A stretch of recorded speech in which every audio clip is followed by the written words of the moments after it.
If you train martial arts for any length of time, then you might have noticed this really positive effect that just being on the mat can have on you. It's oftentimes very tangible, but really hard to describe, and so I've always just called it Dojo Mojo. Today let's talk about what Dojo Mojo is, and how you take advantage of it.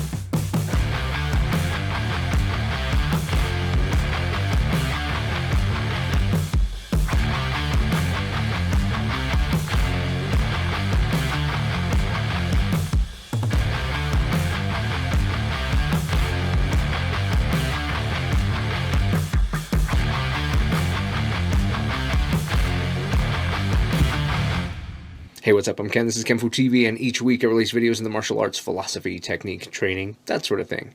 I've also got some membership options down below if you want to take advantage of some of the extra content that I put out. This week, let's talk about Dojo Mojo. Just what exactly it is, and how to take advantage of it. So what is it? What is Dojo Mojo? Well, first, I think there's what it feels like, and then what I think it is. What it feels like is just a general uplifted state, an energized, positive, just refreshing, and sometimes just welcoming, heartwarming, just a good thing that comes from being on the mat. And that feeling that you get is hard to replace with other things, and that's part of what's the magic of doing the martial arts. And what is it made of? I think there are some particular components that comprise this, specifically endorphins, vibe, and selfishness. So let's talk about those. First up is the endorphins. Endorphins is easy, right? It's just the effect that you get of actually working out and working hard. When you do that, when you exercise, you release endorphins. Endorphins make you happy, and happy people don't just shoot their husbands. It's a quote from an old movie. If you know the movie, drop it in the comments. It's silly, but I love it. But this one is probably the easiest to pinpoint. When you work out, when you work hard, when you exercise, you release a chemical cocktail that makes you feel good, makes you feel better. You're energized. I know it's funny, you work out and you feel like you should be depleted, but sometimes you aren't. That energy level rises and you just feel awesome. You feel great. You feel like you conquered today, and that helps make just your day-to-day life better. How do you take advantage of that, though? And the way that I think you take advantage of the endorphin component is to work hard. Work extra hard on the stuff that you do. Work extra reps if you can get them. When you spend that extra time, spend that time working hard, sweating a little bit more, getting in a few more reps, staying a little bit late, working with everybody, all of that is going to make you just feel better. If nothing else, it's going to make you feel like you did something today. You did something big, you did something great, and that helps you feel better. That helps upstairs. That's the endorphin component. Now, this is the same thing when people get that gym high, that runner's high. It's not just a martial arts thing, right? People go to the gym and they get that. People run, they get that. People work out, they get that. Do CrossFit, whatever it is, people do those things and they get that. So we have it too. We work hard in the martial arts, we get that component also. Ingredient number 2 of Dojo Mojo is the vibe of just being around everybody. There is a different thing when you get to come in, get on the mat, and spend time with people that you love to be around. We all have those people, and sometimes it's your whole class, your whole school, very often I think. But if not, it's at least a handful of people that you just look forward to being around and getting to spend that time with them in that context where you're working out, you're laughing, you're joking, you're being serious, you're doing all the things, but you have a common goal, you're working together, and you just enjoy the time that you spend together. That cannot be underestimated and undervalued because it does make a huge impact to your life, to your operation, to the way that you feel each day. Sometimes that's the thing that you look forward to. You spend all day just hoping to get on the mat just to be around some people. Depending on what you do, depending on if you're going to school or you're working or whatever it is that you do, you might be around people that you don't want to be around very much. So getting on the mat with people that you like and getting to sweat and work hard with each other really puts you in a place where you can feel positive, feel good, feel like you have accomplished something and that you've spent your day well. This is the power of people. So how do you maximize this people component? Honestly, spend time with them.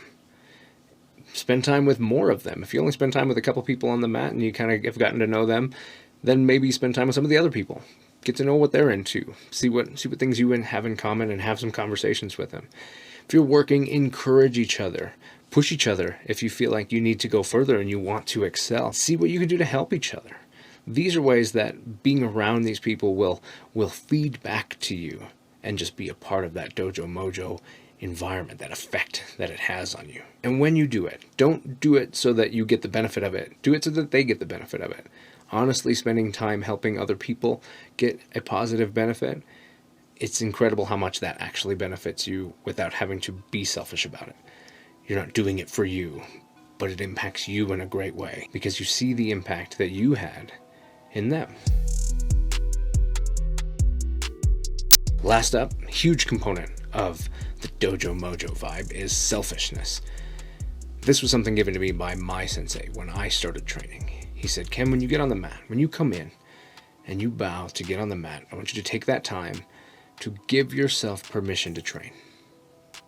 Specifically, set everything aside, whatever you got going today, leave it outside. It's still going to be there when you're done. Give yourself permission to be selfish. That this time can be for you and for nobody else. Then when you go to leave, bow on your way out and pick those things back up. They're going to be lighter. You're a new person. You've been able to shrug off things and you're able to approach them in a new way. And you know what? He was right. Being able to tackle those things after is amazing because it's always better. Being able to be on the mat and be present is incredible.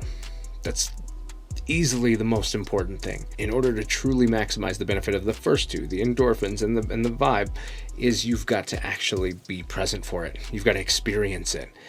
And being able to set your stuff aside and just be present goes a long way. We've got to get away from just being on our phones and checking emails and constantly worrying about work and school and all these different things we got going on. And just have, maybe it's an hour, have an hour for ourselves to be selfish, to spend time on us, on our physical health, on our mental health, on something that we care about or are passionate about. Being able to spend that time and being able to get lost in it for a while goes so far. And that's why Dojo Mojo can be so hard to describe, is because it's not really a thing you accomplished. It's a combination of feelings and accomplishments and passion and interest that just feels good. So how do you maximize the selfishness component? You got to take the time to actively give yourself permission to train. Permission to be on the mat, to be inside this dojo, this place, for you and for nobody else, and to spend your time focused on that and nothing else. Some days when I have a really hard day, super busy, lots of stuff going on, that might mean for me taking a little extra time to just close my eyes and focus on my breath and meditate for a minute to actively shake that off, because sometimes I can't just flip the switch. The more you do it, the easier it is to flip the switch, but some days are hard, and it's okay to take an extra time to ease into it, to be ready. So it helps to be early to class if you can, so that you have time for that. Take that time. If you feel yourself getting spun into things and thinking about things too much, try to take a breath and try to bring yourself back to it. The other thing is there's going to be days when you can't separate yourself from what's outside. Those things, they are front and center and they need dealt with, or they're there. You can't break apart from them. So if I'm honest, maybe those are the days you don't train. Getting on the mat and then keeping your head outside of the mat is not the way to get it. And it's just going to leave you feeling frustrated, because not only were you not actually accomplishing anything with the stuff outside the mat, on the mat, you won't be accomplishing anything either, because your head will be somewhere else. So those are the days that maybe it's just not right to be on the mat that day. But the days that you can, which honestly over time will be most, if not all days, shake it off and be present. And it will be great. And it never hurts to let somebody know if you're having a day where you're struggling. You know, maybe that's your sensei, maybe that's just some other people on the mat that you enjoy, who you can at least let them know what's going on, and they can be there for you and help you get through it, help be a part of that for you. Right? That's why the vibe of the people on the mat is so important, is because they help you do these things. Sometimes they got to help you shrug off the stuff that you just can't get rid of right now. And the truth is, the more you do it, the more it does become like a switch. You walk in and it's like the gateway of walking in. You know, there's this whole theory that that the reason why you forget stuff when you go into another room to get something and you forget what it was that you were doing is because there's this weird checkpoint where you walk through a doorway, and that's like a gateway, and you walk through it and your brain goes, I'm in a new place, let's do new brain things. And that's why walking back into the other room helps your brain go, oh, I'm back in this place, and that was the thing that I was trying to remember. I don't know about all that, not a neuroscientist, but it makes sense to me and it seems cool. Well, honestly, this whole Dojo Mojo thing works that way too. If that is true, where you walk into the dojo and it's just, that's the place you're supposed to be. If you do it enough, consistently enough, then just walking in can be enough. It can start the process of letting those things go and having that be your time. Even as a dojo owner and an instructor, I mean, I go there and it's work, right? I've got to teach people, I've got to run the place, I've got to make sure things are happening. It's different. It's separate from the other things going on in my life, and that is worth something, and it has a value, and it's amazing how much impact that it has. So that's what I got. That is Dojo Mojo in a nutshell from my perspective, and why it's so important, and how much of a great impact it has. And maybe it's just a fun word now that you have that you didn't have before, for that feeling that you get when everything is just better after being in the dojo. But if I forgot something, if you've experienced other things that you think should be on this list that make up what Dojo Mojo is, drop them in the comments. Let me know. I want to hear your experiences with Dojo Mojo. What is Dojo Mojo to you? Don't forget, I release videos like this every Monday, so if you're new here, that's what you can expect. You can also catch these on Spotify and iTunes if you want to hear them in an audio format, podcast style. For some people, that's better. I like it myself as well. Also, down below, membership options if you want to get access to some other content that I release, some other things that I do, dojo sessions, stuff like that. That's down below. In the meantime, feel free to check out some of my other content.